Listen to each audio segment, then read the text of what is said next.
elektrolit dan keseimbangan asam basa. Jadi tubuh kita itu kan komponennya terdiri dari zat padat dan air ya, dari mana zat padat itu terdiri dari komponen tulang, otot, kemudian jaringan lemak. Sedangkan yang cairannya itu, komponen cairan itu berada di dalam cairan intraseluler dan cairan ekstraseluler. Jadi dalam kondisi berbeda, jumlah cairannya juga berbeda ya. Jadi misalnya pada saat fetus itu komposisi cairan itu lebih dari sekitar 100% ya. Jadi selnya masih banyak mengandung cairan. Kemudian pada saat bayi itu sudah mulai ada bahan-bahan padatnya sehingga sekitar 80%. Kemudian pada orang normal itu sekitar 70%, dan pada saat orang tua ini menjadi 50%. Nah, pada orang tua ini kenapa kok menyusut jumlah cairannya? Karena jumlah selnya juga menyusut karena proses aging, hingga banyak sel yang mengalami apoptosis atau kematian, maka jumlah cairan tubuhnya juga akan menurun. Kemudian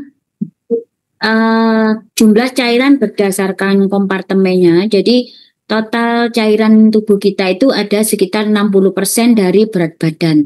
Kalau misalnya berat badannya itu 70 ya, maka 60%-nya dari berat badan itu adalah sekitar 42 liter.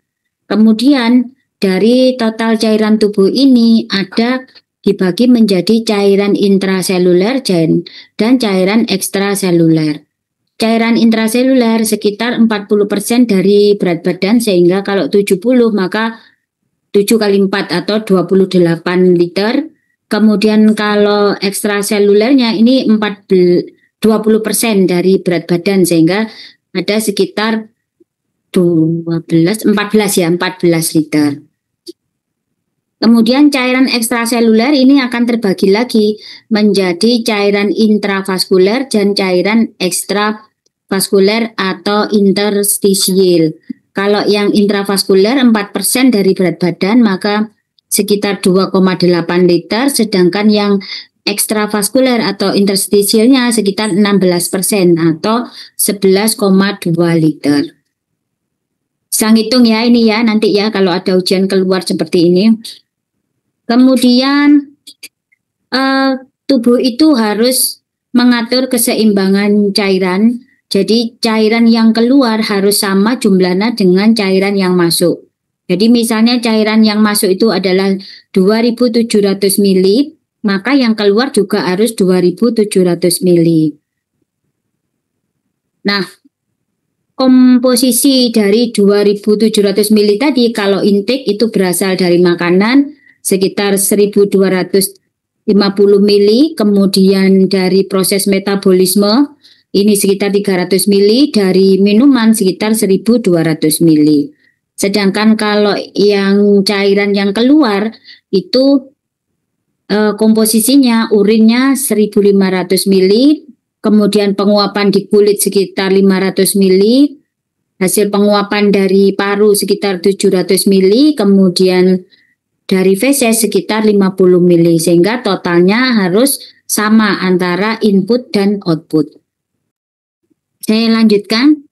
Kemudian di cairan tubuh kita itu juga terdapat kandungan ion atau elektrolit, baik itu yang muatannya positif maupun muatannya negatif. Yang muatannya positif contohnya adalah ion natrium, kalium, kalsium, magnesium. Sedangkan yang muatannya negatif contohnya adalah klorida, bikarbonat, sulfat, fosfat, protein, dan ion-ion yang lain. Nah, jumlah ion-ion tersebut itu akan dipertahankan, tetap ada perbedaan ya antara ekstraseluler dan intraseluler. Jadi kalau yang muatannya positif itu yang paling banyak di ekstraseluler adalah sodium. Jadi ekstraseluler baik itu di intravaskuler maupun ekstravaskuler ya, itu yang muatan positif yang paling banyak adalah kalsium. Sedangkan yang paling banyak di intraseluler untuk elektrolit muatan positif itu adalah kalium dan magnesium. Sebaliknya yang ion bermuatan negatif itu yang banyak di ekstraseluler itu adalah klorida, sedangkan klorida dan bikarbonat, sedangkan yang banyak di intraseluler itu adalah fosfat maupun protein.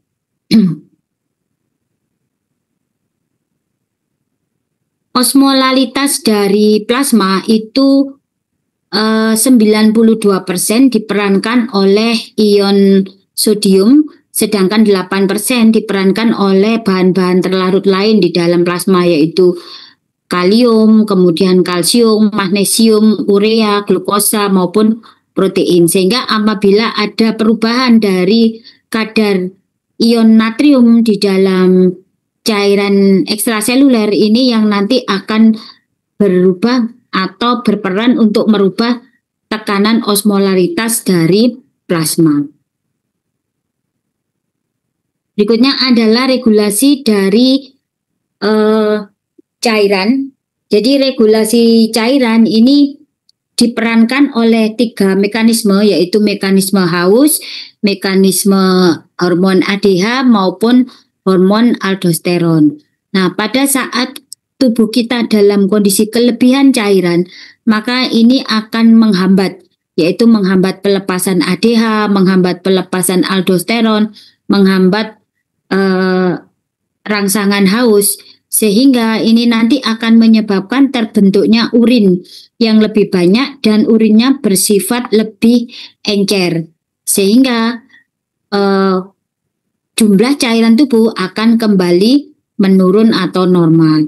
Sebaliknya kalau misalnya tubuh kita kekurangan cairan ya, volumenya berkurang, maka justru akan merangsang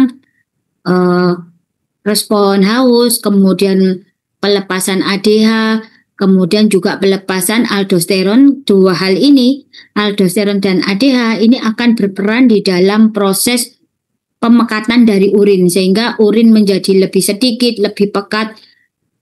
Kemudian ada rangsangan haus sehingga sensasi haus meningkat, maka volume cairan itu akan lebih tinggi sehingga dia akan kembali ke normal. Ini adalah mekanisme tubuh dalam mengatur keseimbangan cairan. Jadi misalnya ini ada tekanan darah menurun ya. Jadi bagaimana ADH dan aldosteron itu berperan ya. Jadi kalau ada tekanan darah menurun, maka aliran darah ke ginjal kan juga akan berkurang. Sehingga akan menyebabkan pelepasan renin dari juxtaglomerulus di ginjal. Nah, renin ini nanti akan bekerja untuk mengaktifkan angiotensinogen menjadi angiotensin 1. Kemudian angiotensin 1 dengan bantuan enzim ACE dia akan merubah menjadi angiotensin 1 berubah menjadi angiotensin 2. Selanjutnya, angiotensin 2 ini nanti akan bekerja pada hipotalamus, maka dia akan merangsang pusat haus dan pengeluaran hormon ADH. Karena ada rangsangan pusat haus, maka sensasi hausnya meningkat, maka akan banyak minum ya. Kemudian dengan dikeluarkannya ADH, otomatis dia akan menyerap air di ginjal sehingga hasil air keduanya akan meningkatkan volume darah sehingga tekanan darah akan kembali normal. Kemudian efek angiotensin di pembuluh darah ini dia akan menyebabkan terjadinya vasokonstriksi pembuluh darah sehingga tahanan perifer meningkat, maka blood pressure juga akan meningkat. Kemudian yang ketiga, angiotensin akan merangsang kontrek adrenal, maka dia akan mengeluarkan aldosteron.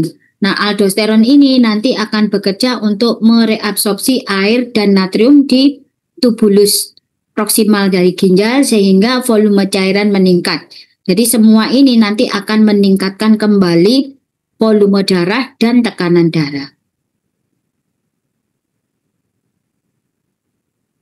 Berikutnya ada lagi mekanisme pengeluaran ANP atau atrial natriuretic peptide. Jadi pada saat ada peningkatan jumlah volume darah yang masuk ke dalam jantung ini nanti akan menyebabkan terjadinya pengeluaran protein yang disebut dengan ANP atau arterial natriuretic peptide. Nah, ANP ini itu nanti akan meningkatkan pengeluaran akan meningkatkan aliran ya. Jadi karena volume darahnya meningkat, otomatis aliran darah ke ginjal kan meningkat, atau GFR-nya meningkat atau glomerulus filtration rate. Jadi jumlah darah yang masuk ke glomerulus akan meningkat. Nah, peningkatan dari GFR ini akan menghambat pengeluaran renin. Kalau reninnya dihambat, maka angiotensin 2 juga akan dihambat. Angiotensin 2 dihambat, maka otomatis aldosteron juga akan dihambat, sehingga akan terjadi pembentukan urin karena dia tidak ada reabsorpsi dari air dan natrium. Maka urin akan banyak terbentuk, kemudian urinnya juga menjadi lebih encer. Otomatis volume darahnya juga akan menurun. Selain itu,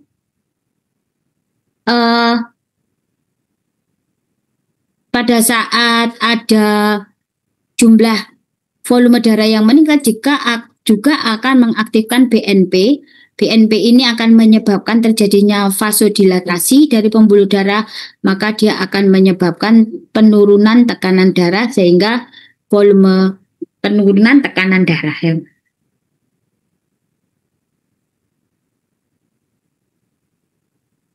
Berikutnya ini adalah bagaimana mekanisme rangsangan haus ya.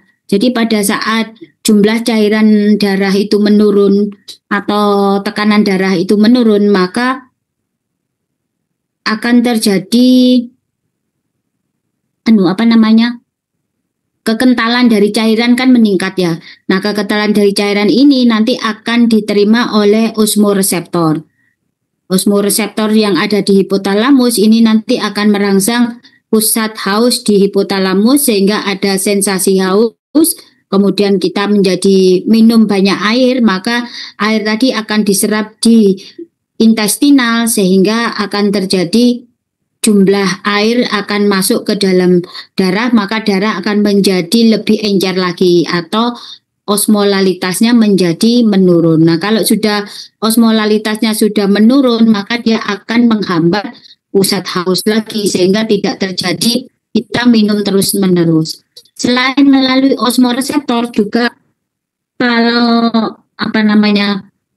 cairan tubuh kita itu terlalu kental, ini juga menyebabkan kan penurunan produksi saliva sehingga mulut terasa kering. Nah, mulut yang kering ini juga akan membawa sensasi ke hipotalamus di pusat haus.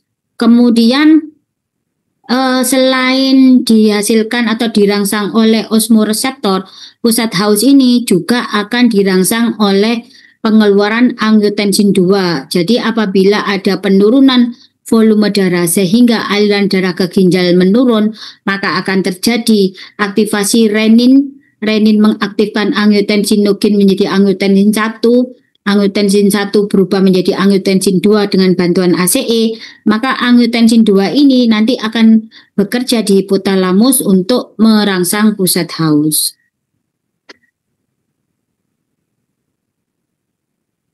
Berikutnya adalah kontrol dari sodium dan air.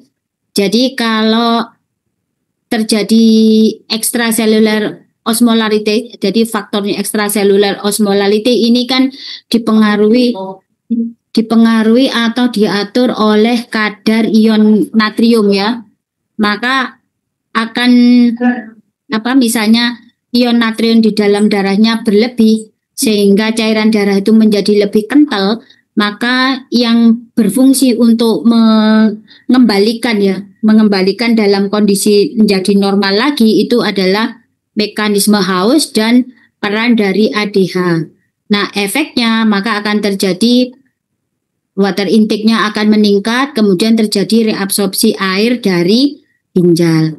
Kemudian kalau misalnya terjadi kondisi hipovolemi, maka untuk mengembalikan ke kondisi normovolemik jadi volume normal kembali, maka dia akan menstimulasi pusat haus dan produksi ADH. Akibatnya akan terjadi water intake meningkat, kemudian juga retensi air dari tubulus colectivus sehingga produksi urin nanti akan menurun.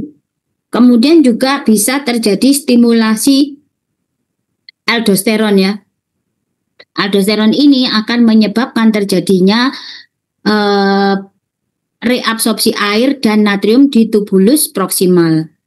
Kemudian kalau misalnya cairan CSF-nya, extracellular fluid-nya meningkat misalnya ya, maka dia justru akan menghambat aldosteron sehingga terjadi reabsorpsi dari air dan natrium.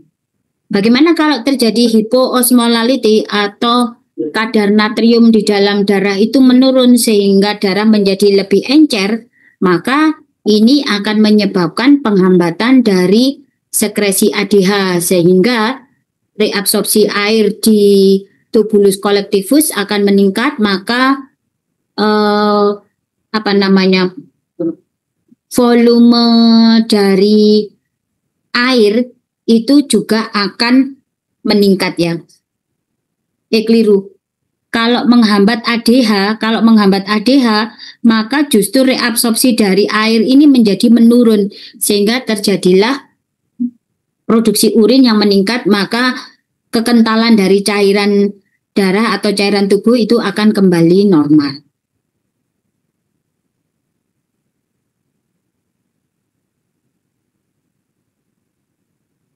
Kemudian bagaimana kalau terjadi kondisi perubahan dari cairan ekstraseluler? Jadi perubahannya yang pertama adalah misalnya terjadi peningkatan jumlah cairan ekstraseluler yang sifatnya isotonik.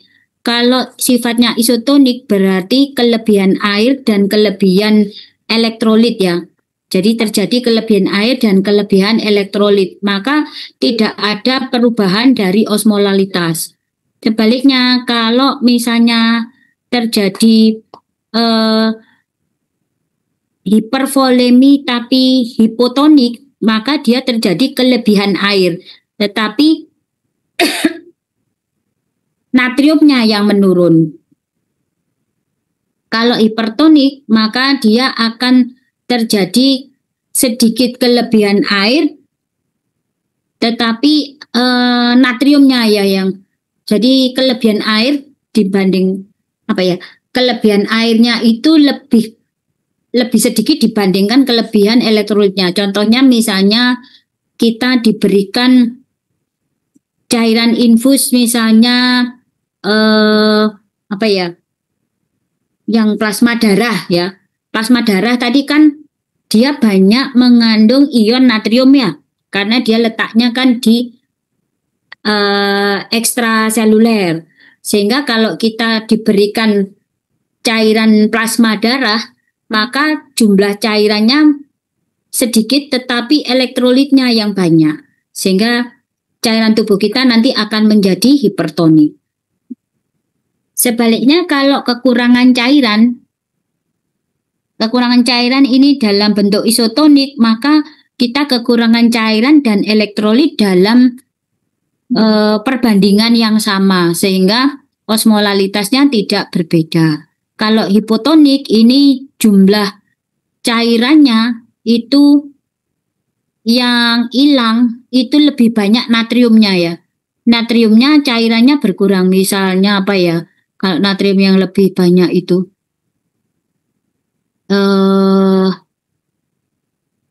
misalnya muntah ya.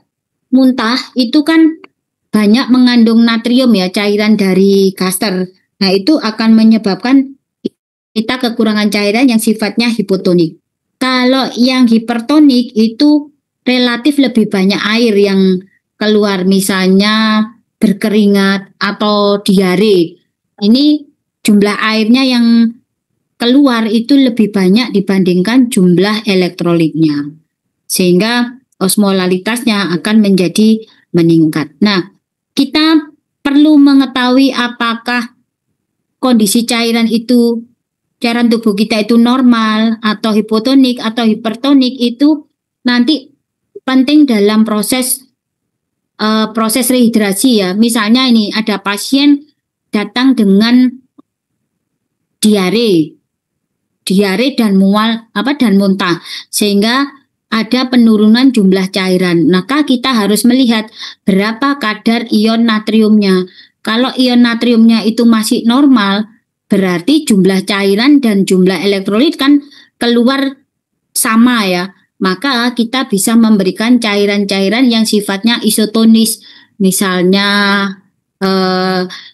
dextrosa 5%, kemudian NaCl 0,45% itu masih isotonis ya. Tetapi kalau misalnya cairannya itu lebih banyak yang keluar ya.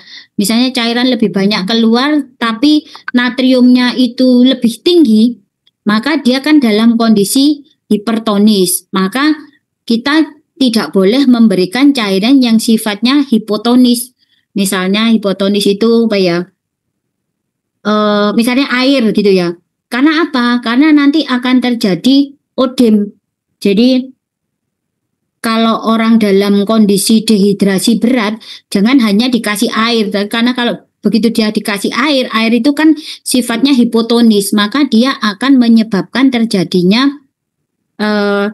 perubahan. Jadi air yang sifatnya isotonis hipotonis tadi itu akan memberikan airnya masuk ke dalam sel, terutama sel eritrosit, sehingga eritrositnya menjadi bengkak akhirnya pecah. Jadi kalau dalam kondisi hipertonik, maka kita juga harus memberikan cairan yang sifatnya hipertonik. Jadi misalnya kita kasih NS 0,9. Atau mungkin kalau ada pasien dengan dehidrasi berat itu bisa kita kasih plasma sehingga nanti akan terjadi cairan kembali ditingkatkan, Na dan natriumnya itu nanti akan menjadi lebih sedikit atau menjadi netral. Jadi ini pentingnya adalah untuk pemberian terapi cairan kepentingannya. Kemudian bagaimana pengaturan dari ion-ion tadi? Jadi kalau ion natrium itu yang ngatur adalah hormon aldosteron, kemudian ADH, ANP ya. Jadi misalnya ini ada pasien datang dengan dehidrasi sehingga jumlah cairannya itu menurun, kemudian natriumnya meningkat. Karena jumlah cairan menurun, otomatis kan aldosteron dan ADH aktif ya. Maka bentar.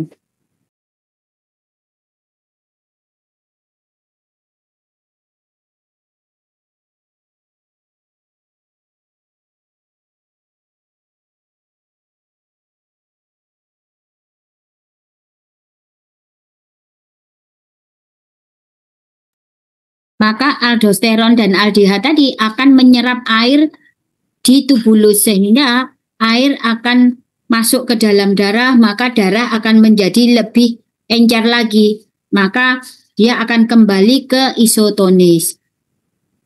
Kemudian misalnya natriumnya sedikit karena kelebihan cairan, maka yang bekerja itu adalah atrial natriuretic peptide. Jadi dia akan bekerja menghambat sekresi dari aldosteron dan ADH sehingga produksi urin akan menjadi lebih banyak, maka jumlah cairan di dalam tubuh akan berkurang, maka akan kembali imbang antara cairan dengan elektrolitnya. Kemudian kalau kalium ini juga dipengaruhi oleh hormon aldosteron. Jadi pada saat ada pengeluaran natrium ya, misalnya aldosteronnya tidak ada karena jumlah cairan yang banyak, kemudian aldosteron tidak dikeluarkan, otomatis kan natrium akan banyak dibuang. Maka untuk mengimbangi ion positif yang banyak keluar, maka ion kalium yang ditahan tidak dikeluarkan. Sebaliknya kalau aldosteronnya ada, kemudian dia menyerap air dan natrium, sehingga muatan positif di dalam cairan itu menjadi lebih tinggi, maka dia akan membuang kalium untuk mengembalikan kadar ion positif di dalam darah itu tetap kembali stabil. Kemudian kalau kalsium itu dia diatur oleh hormon paratiroid dan kalsitonin. Jadi pada saat ada kekurangan kalsium, maka paratiroid yang bekerja dia akan menyebabkan penyerapan kalsium di intestinal, kemudian reabsorpsi kalsium di reabsorpsi kalsium di ginjal, kemudian juga akan terjadi proses resorpsi kalsium dari tulang. Kalau magnesium ini pengaturannya adalah absorpsi dan reabsorpsi. Jadi kalau kekurangan maka dia melakukan absorpsi dari makanan, kemudian juga menghambat pengeluaran dari ginjal. Kalau kelebihan maka di intestinal tidak diabsorpsi sehingga dia dibuang bersama feses dan dibuang bersama urin. Kemudian kalau klorida juga sama ya, jadi penyerapan di intestinal kalau kekurangan dan di ginjal, tapi kalau kelebihan dibuang melalui intestinal dan ginjal bersama feses dan bersama urin.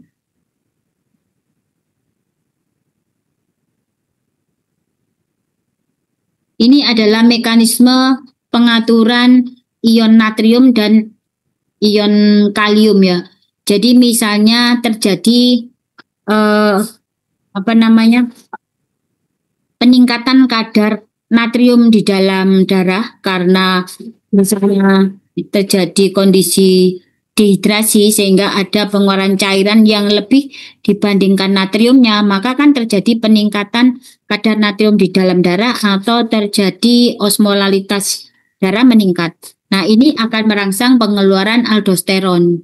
Aldosteron akan bekerja di tubulus ginjal, maka dia akan menyebabkan penyerapan Na atau natrium, kemudian dia menurunkan atau mensekresikan kalium sehingga kadar natrium kalium ini kembali normal. Nah, tadi kan di sini ada peningkatan kadar natrium ya. Kenapa kok justru dia harus menyerap lagi natrium? Apakah natriumnya tidak terlalu banyak? Nah, ini bisa dijelaskan sebagai berikut. Kalau jumlah cairannya sedikit, maka natriumnya kan cenderung tinggi. Nah, ginjal ini nanti akan mengeluarkan aldosteron sehingga aldosteron tadi akan menyerap air. Nah, air itu untuk dapat masuk ya dari pembuluh darah dari tubulus maksud saya, dari tubulus menuju ke pembuluh darah, dia selalu akan menarik air, menarik natrium maksud saya. Sehingga air masuk, natrium ikut masuk. Itu sebabnya walaupun natrium ini juga masuk, tetapi air yang diserap lebih tinggi sehingga kadar natrium di dalam darah akan kembali normal. Berikutnya adalah pengaturan kadar kalsium. Jadi kalau kalsium di dalam darah, terutama ion ya, ion kalsium di dalam darah itu rendah, maka kan dia akan mengaktifkan hormon paratiroid. Hormon paratiroid ini nanti akan menyebabkan terjadinya peningkatan kadar kalsium melalui mekanisme 1, absorpsi kalsium di intestinal, 2, reabsorpsi di ginjal, 3, resorpsi di tulang, sehingga kadar ion kalsium di dalam darah kembali meningkat. Kalau dia sudah terlalu berlebihan, maka dia akan menghambat kerja dari hormon paratiroid, kemudian dia akan mengaktifkan hormon kalsitonin. Nah, hormon kalsitonin ini nanti akan menarik ion kalsium yang ada di dalam darah kembali untuk dideposit di tulang, kemudian yang tidak bisa terdeposit di tulang, maka kelebihannya itu akan dibuang melalui ginjal bersama urin. Nah, ini adalah mekanisme kerjanya ya. Jadi pada saat kadar ion kalsiumnya itu turun, maka dia akan mengaktifkan hormon PTH. Nah, hormon PTH ini kan dia akan bekerja di ginjal. Di ginjal ini dia akan mengaktifkan vitamin D. Vitamin D ini nanti akan bekerja di saluran cerna, dia akan membantu penyerapan kalsium dari makanan sehingga kalsium di dalam darah juga akan meningkat. Kemudian PTH ini juga akan menyebabkan terjadi pengeroposan dari tulang sehingga kalsium yang ada di tulang ini akan dipecah, akibatnya kadar kalsium di dalam darah juga akan meningkat. Kemudian PTH juga akan bekerja di ginjal, maka dia akan menyebabkan reabsorpsi kalsium di ginjal. Semuanya ini nanti akan meningkatkan kadar kalsium di dalam darah. Kalau nanti kadar kalsium di dalam darahnya sudah meningkat, otomatis PTH tidak aktif lagi, maka yang bekerja adalah hormon kalsitonin untuk mengembalikan kalsium dalam darah ini masuk ke dalam tulang dan dibuang melalui ginjal.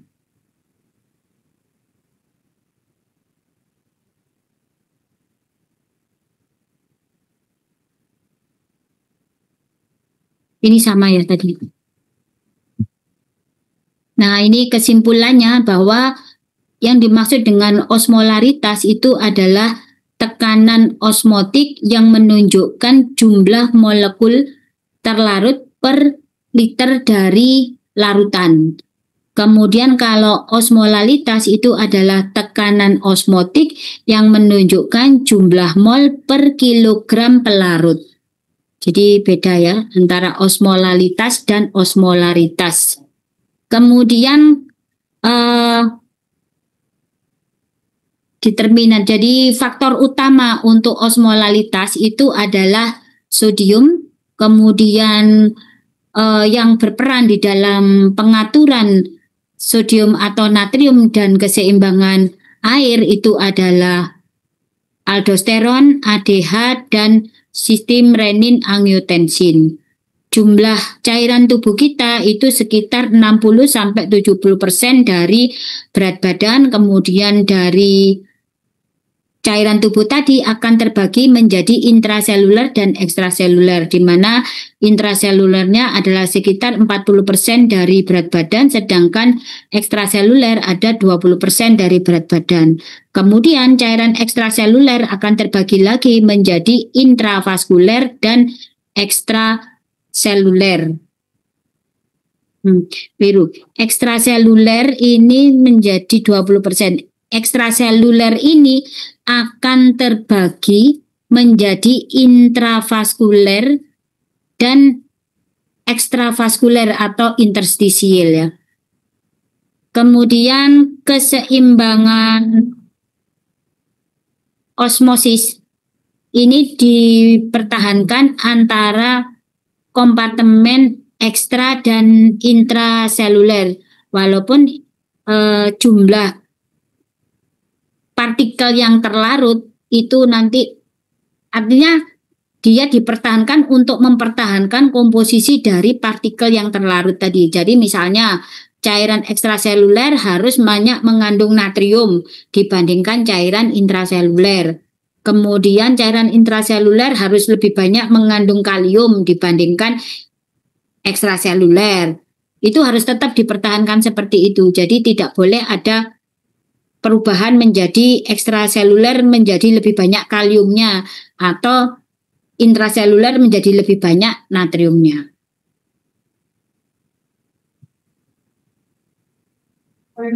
Kemudian ginjal ini merupakan organ utama yang berperan di dalam pengaturan keseimbangan air maupun elektrolit. Osmolalitas dari plasma ini antara 285 sampai 295 milimol per kilogram yang diperankan oleh 92% oleh ion natrium. Kemudian tekanan koloid plasma ini diperankan oleh protein yang ada di dalam cairan plasma darah, di mana tekanan osmotik ini akan mempertahankan cairan itu tetap berada di dalam pembuluh darah. Sedangkan kalau tekanan hidrostatik itu adalah tekanan yang mendorong cairan keluar dari pembuluh darah. Sedangkan yang mempertahankan itu adalah tekanan osmotik koloid, terutama diperankan oleh protein albumin. Kemudian, regulasi dari air dan ion natrium ini diatur oleh renin-angiotensin. Jadi apabila ada penurunan jumlah cairan ekstraseluler, maka ini kan akan menyebabkan aktivasi dari juxtaglomerulus sehingga mengeluarkan renin. Renin akan mengaktifkan angiotensinogen menjadi angiotensin 1. Angiotensin 1 akan diubah menjadi angiotensin 2 dengan bantuan ACE. Kemudian angiotensin 2 ini yang akan merangsang pusat haus, pengeluaran aldosteron, dan ADH. Semuanya akan meningkatkan cairan tubuh, volumenya, kemudian terjadi vasokonstriksi pembuluh darah sehingga hasil akhirnya akan meningkatkan jumlah cairan darah dan meningkatkan kadar natrium dalam darah. Kemudian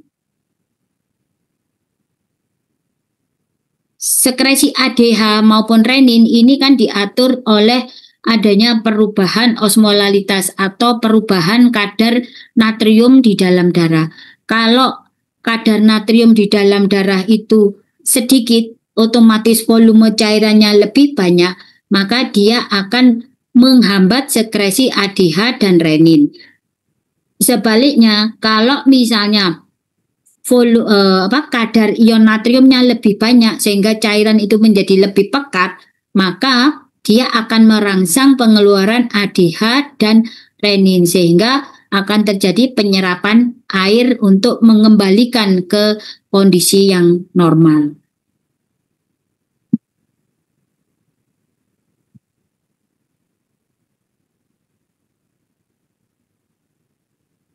Sudah? Ada pertanyaan untuk kuliah tentang keseimbangan cairan? Masih belum, dokter. Tidak ada.